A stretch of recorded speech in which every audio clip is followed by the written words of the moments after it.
Hai sahabat rebahan, selamat datang di channel hiburan kamu rebahan. Armin akan membacakan kelanjutan sebuah cerita novel yang sangat seru, yang sangat menghibur, yang sangat layak untuk diikuti dari awal hingga akhir. Sebuah cerita novel yang berjudul The Story of Jichen. Tetapi sebelum melanjutkannya, pastikan kalian sudah subscribe channel ini dan aktifkan lonceng notifikasinya agar tidak ketinggalan jika Armin upload video terbaru. Jika kalian menyukai cerita seperti ini, jangan lupa like, jika berkenan share juga ke teman-teman lainnya agar teman-teman lainnya juga mendapatkan informasi dan hiburan di channel ini.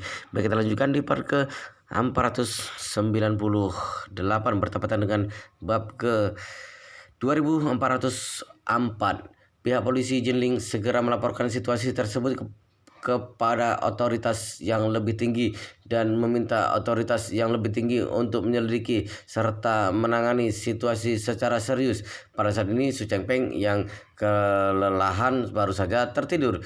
Suara ketuk pintu yang terburu-buru membangunkan dia dari mimpinya. Tuan besar, terjadi masalah besar. Orang yang berteriak dan memanggil di luar pintu adalah pengurus rumah dari keluarga Su.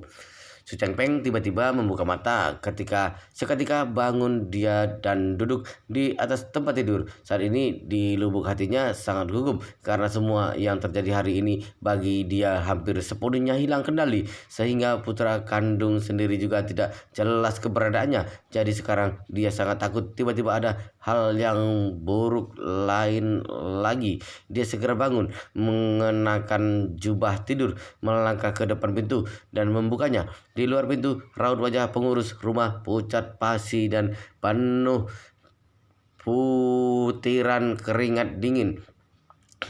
Bisa dilihat dirinya berada dalam keadaan tegang dan ketakutan tinggi. Jantung Su Chengpeng berdegup kencang melihat penampilan pengurus rumah. Sudah tahu bahwa telah terjadi hal serius. Oleh karena itu, dia segera bertanya, "Apa yang terjadi? Apa yang telah terjadi?" Pengurus rumah menangis tanpa air mata. "Tuan besar, berapa menit yang lalu tiba-tiba di platform video pendek ada orang yang mengirimkan sebuah video. Video ini tentang Ma Chongxin dan tuan muda kedua." "Apa?" Begitu Su Chengpeng mendengar itu, video tentang Ma Chongxin dan tuan muda kedua, Susade di dalam hati langsung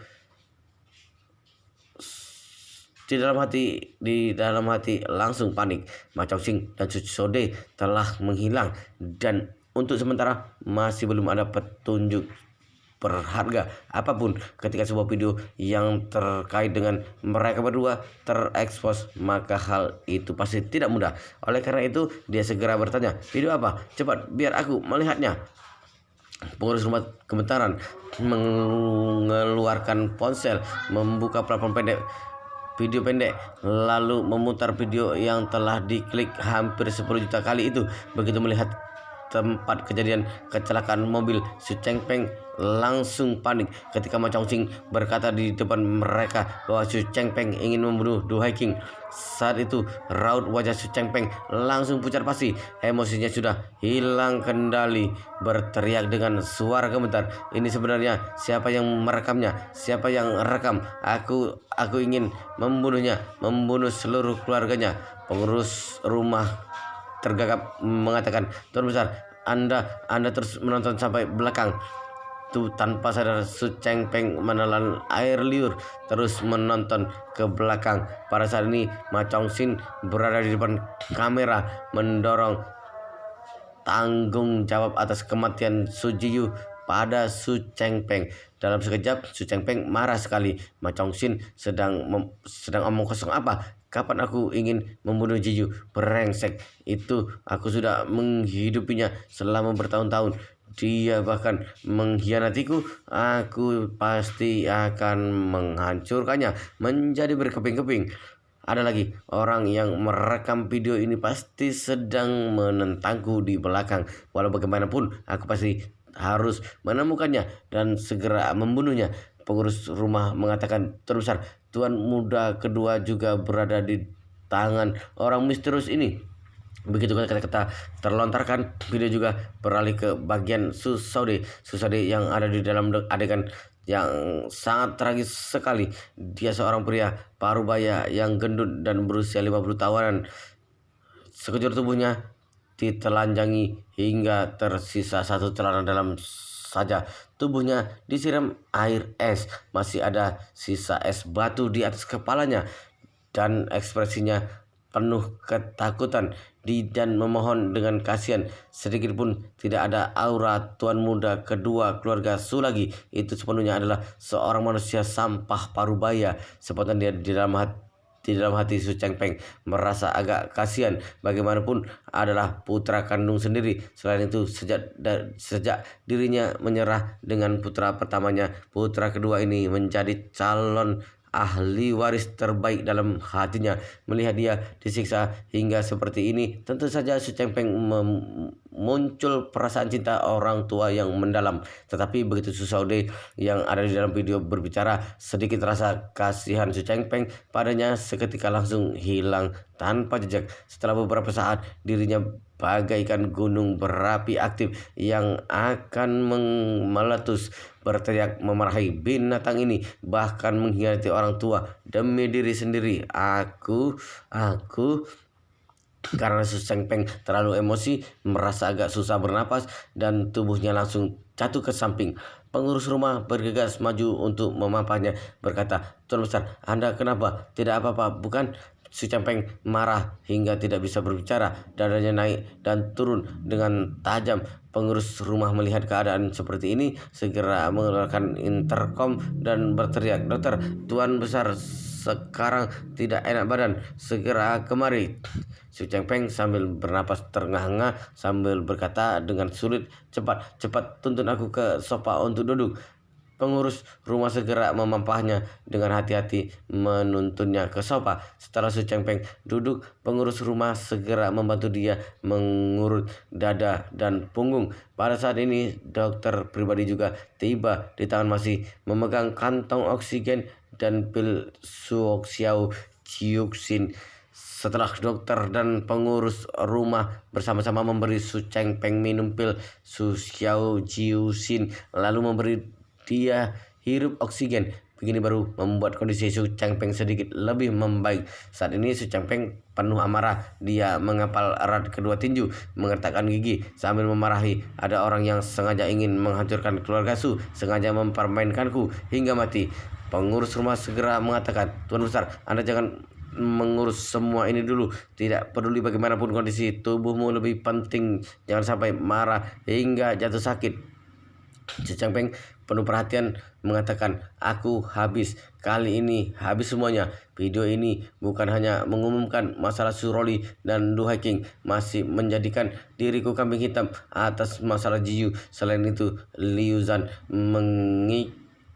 dirinya dengan bahan peledak, menerobos ke dalam klub Jinbao dan menyandera orang. Kesalahan itu juga dihitung padaku. Ini ingin membuatku menjadi musuh publik seluruh rakyat." Begitu memikirkan semua ini di dalam hati, Su Chengpeng luar biasa putus asa. Dia terlalu paham dengan sifat dan kualitas karakter orang Tiongkok yang sangat membenci orang jahat.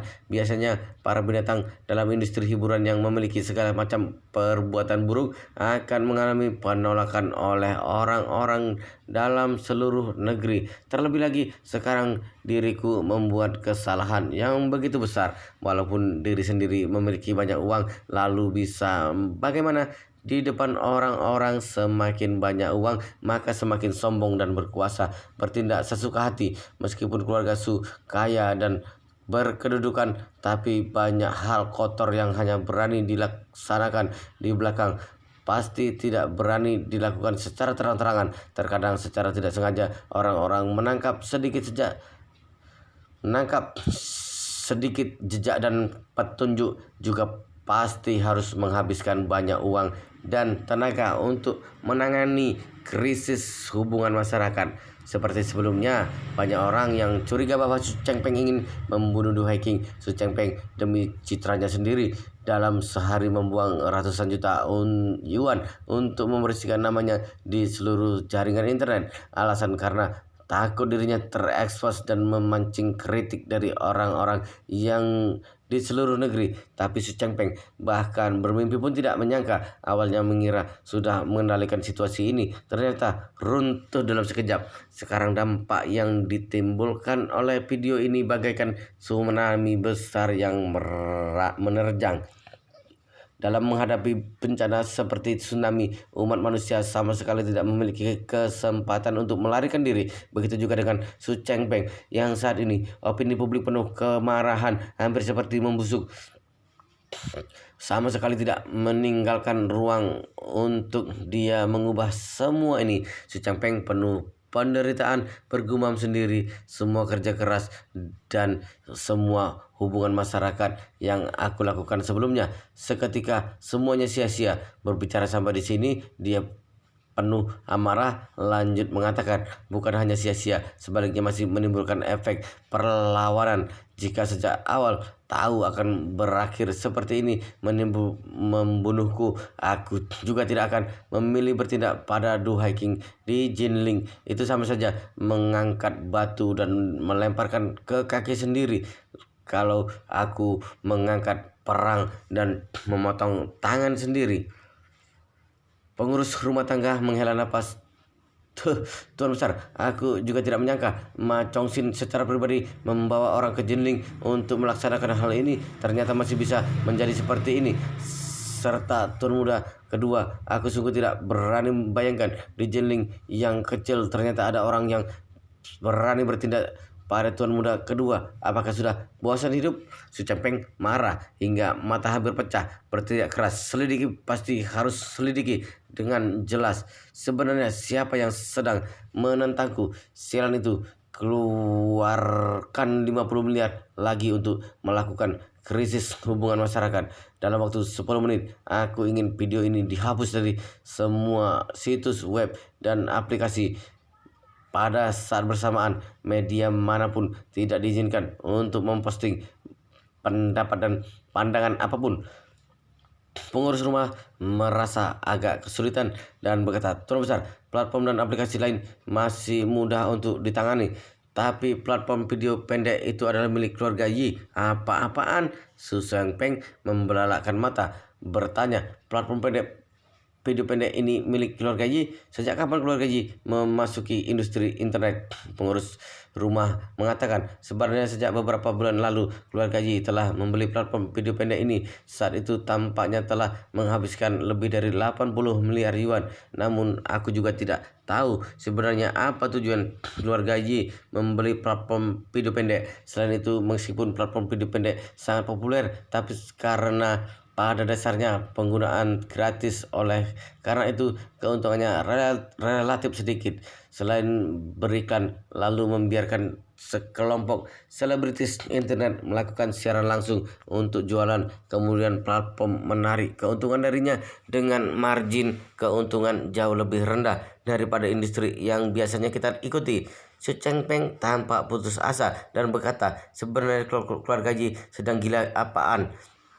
Membeli apapun bagus, membeli platform online semacam ini sungguh sialan yang jahat. Keluarga Su dan keluarga Ji sama-sama adalah keluarga besar teratas yang memiliki sejarah ratusan tahun. Keluarga besar semacam ini sama seperti keluarga Rothschild. Biasanya mereka beroperasi dalam industri tradisional, misalnya industri energi, industri keuangan, industri manufaktur, industri real estate, dan industri pelayaran laut. Tapi keluarga besar yang mapan pada dasarnya tidak akan menyentuh industri internet. Ini bukan mengatakan mereka tidak tertarik dengan industri hiburan, melainkan karena mereka telah beroperasi di industri tradisional selama bertahun-tahun. Semua keunggulan, koneksi, sumber daya mereka berpusat pada industri tradisional. Selain itu, cara berpikir orang seperti ini relatif kuno. Jadi, biasanya mereka tidak akan berinisiatif untuk masuk ke dalam industri internet. Itulah sebabnya mengapa bos internet di seluruh dunia pada dasarnya adalah orang kaya yang baru berkembang.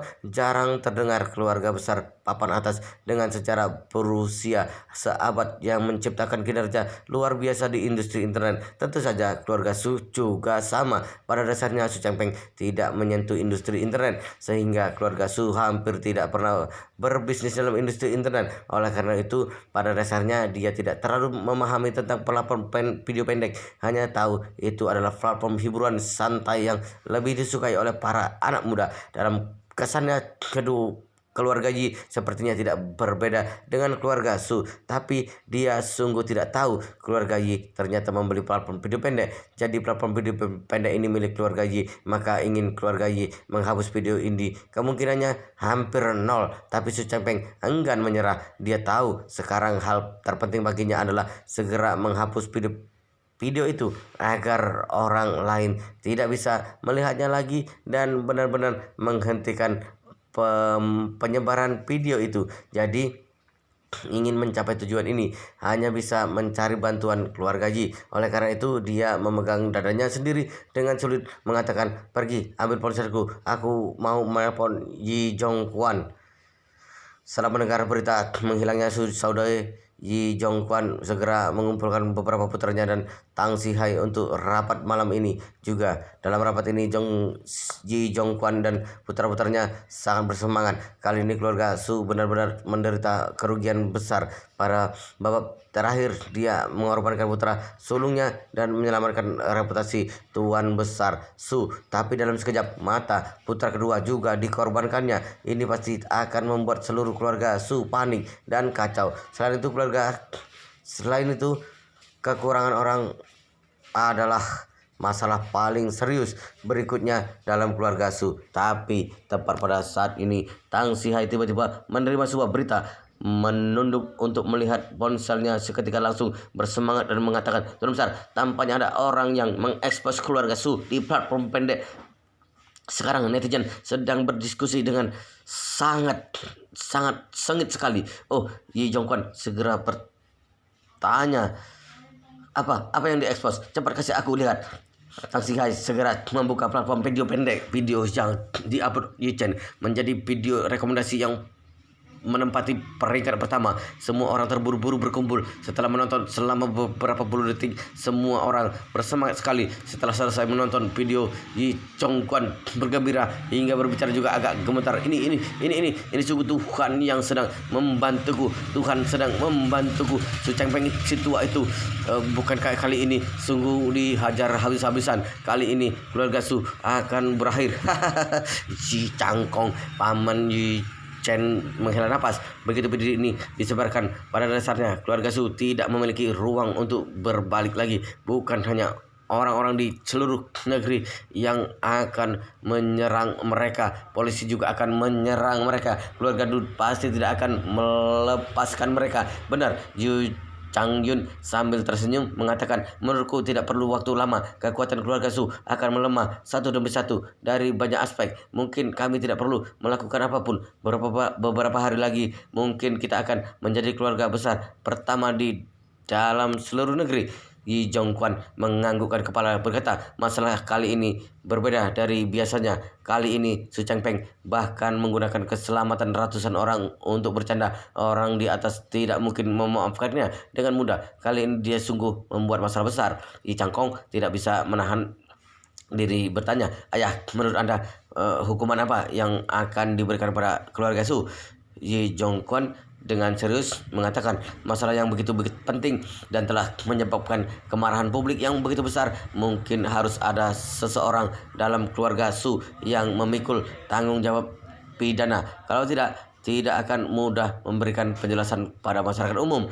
Yi Changkong terkejut dan berkata, "Memikul tanggung jawab pidana? Apa menyuruh Su Changpeng si tua itu masuk penjara?" Yi Jongkwan menggelengkan kepala berkata, "Su Changpeng sudah berusia hampir 80 tahun. Pada dasarnya tidak terlalu mungkin dipenjarakan. Walaupun akan dihukum, seharusnya juga dilakukan di luar penjara." Yi Changkong bertanya lagi, "Ayah, lalu menurut Anda akankah Su Changpeng ditangkap dan dihukum kali ini?" Yi Changkong tersenyum. "Ini harus lihat apakah kali ini Su Changpeng bisa menemukan kambing hitam atau tidak." Selesai berbicara, dia berkata dengan senyum sinis, "Namun menurutku Jika kali ini Su Chengpeng masih ingin mencari orang untuk dijadikan kambing hitam, mungkin seluruh warga negara ini juga tidak akan menyetujuinya. Bagaimanapun dia telah memiliki satu kasus kejadian Su Saudau menjadikan Su Saudau sebagai kambing hitam. Dalam situasi seperti ini, walaupun dia mendorong seseorang putranya lagi untuk tanggung semua ini, orang-orang juga tidak akan menerimanya. Yi Changkong sambil tersenyum mengatakan, jika sesuai apa yang Anda katakan, maka Su Cheng Peng kali ini sulit melarikan diri lagi. Yi Zhongguan menganggukkan kepala berkata, kali ini tidak mungkin bisa menyingkirkanku. Namun hal semacam ini kamu juga tahu, bukan dia yang membunuhnya. Terlebih lagi Liu Zhan itu sudah meninggal. Hal semacam ini sekarang sudah tidak ada bukti. Jika tiba saatnya, Su Changpeng berdalih bersikeras mengatakan bahwa dirinya hanya ingin minta Liu Zhan bantu dia memberi pelajaran pada Du Haiking, tidak memerintahkan Liu Zhan membunuh orang, maka tiba saat itu tidak mungkin menghukumnya atas pembunuhan berencana. Selesai berbicara, Yi Zhongguan menambahkan lagi pula keluarga Su memiliki kekuatan yang kuat. Su Chengpeng pasti memiliki cara sebisa mungkin membantu diri sendiri meringankan semua hukuman. Dia memang sudah berumur tua, tiba saatnya ajukan hukuman di luar penjara, pada dasarnya termasuk sudah melewatinya. Yi Changkong menghela napas. Alangkah bagusnya jika Liu Zhan itu tidak meninggal. Jika menangkapnya hidup-hidup lalu membawa dia ke pengadilan lalu untuk mengatakan kebenarannya, maka mati pun Su Chengpeng tidak bisa bersembunyi. Yi Zhongguan tersenyum tipis. Yi Changkong, kamu masih terlalu naif di depan Su Chengpeng. Yi Changkong tidak berpaham dan bertanya, ayah, apa maksud dari kata-katamu ini? Yi Zhongguan dengan datar berkata, jika Liu Zhan sungguh tidak mati, sekarang Su Chengpeng mungkin sudah melarikan diri ke luar negeri. Orang seperti dia bagaimana mungkin membiarkan diri sendiri tinggal dalam negeri dan menjadi tahanan? Kamu harus tahu, hidupnya memang hanya tersisa belasan tahun saja. Seandainya dijatuhi hukuman penjara di atas 10 tahun, maka seumur hidup ini dia hanya bisa menghabiskan sisa hidupnya dalam penjara. Kalau begitu, mengapa tidak melarikan diri saja? Alasan melarikan diri berdasarkan level asetnya. Dia bisa hidup sangat makmur di sudut dunia manapun. Paling-paling hanya menyerahkan posisi pemimpin keluarga Su, kemudian pensiun lebih awal. Baik-baik menikmati kehidupan masa tua belasan tahun ini. Setidaknya meninggal, baru minta anggota keluarga Su membawa jenazahnya pulang ke dalam negeri dan dimakamkan di kuburan leluhur keluarga Su, bisa dianggap kembali ke asalnya. Dengan begini tidak perlu masuk penjara sehari pun. Mendengar semua ini, Yi Changkong buru-buru baru tiba-tiba tersadar. Oleh karena itu dia merasa agak canggung dan berkata, ayah, tetap Anda yang berpikir lebih bijaksana. Yi Zhongguan menghela napas pelan dalam hati, diam-diam berpikir, harus diakui beberapa putraku ini hanya Chang Ying baru benar-benar bijaksana. Sisa tiganya benar-benar kurang sekali. Ketika dia sedang menghela napas dan berpikir di lubuk hatinya, tiba-tiba ponselnya berdering dengan identitas Yi Zhongguan yang tahu nomor teleponnya dan bisa langsung meneleponnya, kecuali keluarga sendiri mungkin tidak boleh dari 10 orang. Jadi ketika ponselnya berdering, dia merasa agak terkejut. Dia menunduk dan melihatnya. Seketika Yi Zhongguan tertawa keras. Hahaha, ternyata telepon dari Su Chengpeng, si tua ini. Begitu malam masih meneleponku, tidak tahu sedang merencanakan apa. Beberapa orang lainnya langsung penasaran. Harus diketahui, keluarga Yi dan keluarga Su biasanya hampir tidak pernah kontak, terutama pemimpin dari keluarga-keluarga besar satu sama lain menjadi musuh di mata masing-masing. Sebelumnya negosiasi pembagian beberapa wilayah juga bukan mereka berdua yang berunding secara langsung, tapi masing-masing menyerahkan pada anak mereka. Sekarang Su Chengpeng tiba-tiba menelepon Yi Zhongguan. Semuanya sangat penasaran sebenarnya apa yang ingin dilakukan oleh Su Chengpeng. Yi Jong Kwan mengangkat telepon, sekali menyalakan handsfree. Dari seberang telepon segera terdengar suara Chu Cheng Peng. Aduh, saudara Yi, sudah lama tidak berjumpa. Tidak tahu akhir-akhir ini apa yang disibukkan saudara Yi. Yi Jong Kwan mendengus dan berkata sambil tersenyum, aduh, Chu Cheng Peng, saat ini tidak perlu melakukan salam sopan lagi. Ada masalah apa? Langsung katakan saja. Chu Cheng Peng ragu-ragu sejenak, kemudian mengatakan, baik, karena saudara Yi begitu lugas, maka aku juga tidak berbelit-belit lagi denganmu. Aku menelepon karena berharap saudara Yi bisa membantuku. Yi Jong Kwan sambil tersenyum berkata, minta bantuan padaku. Bantuan apa? Chu Cheng Peng menghela napas dengan serius mengatakan, saudara Yi, aku tahu dulunya aku memang banyak menyinggungmu, namun kali ini aku memang bertemu sedikit masalah. Jadi aku berharap kamu bisa mengabaikan masalah sebelumnya. Bantu aku menghapus video mengenai keluarga Su kami di platform video pendekmu. Yi Jong Kwan pura-pura terkejut dan berkata, oh, ingin aku menghapus video itu ya? Benar. Chu Cheng Peng segera mengatakan, tidak tahu apakah saudara Yi bisa bantu atau tidak. Jika bisa, saudara Yi buka harga saja. Yi Jong Kwan tersenyum dan berkata dengan berlebihan, aduh, Chu Cheng Peng, biarkan aku mengatakan sesuatu yang ada dalam hatiku. Kamu ini sedang menghayal ya? Wow, luar biasa sekali guys. Ceritanya sangat seru, sangat menarik, sangat menghibur, sangat membuat kita penasaran jika tidak mengetahui cerita kelanjutannya. Tetapi sepertinya di bab ini sampai di sini dulu, dan kita akan lanjutkan di bab berikutnya di video selanjutnya. Pastikan kalian sudah subscribe channel ini dan aktifkan lonceng notifikasinya agar tidak ketinggalan jika ada upload video baru. Jika kalian menyukai cerita seperti ini, jangan lupa like, jika berkenan share juga ke teman-teman lainnya agar teman-teman lainnya juga mendapatkan hiburan dan mendapatkan informasi dan hiburan di channel ini. Baik, kita lanjutkan di bab berikutnya di channel berikutnya.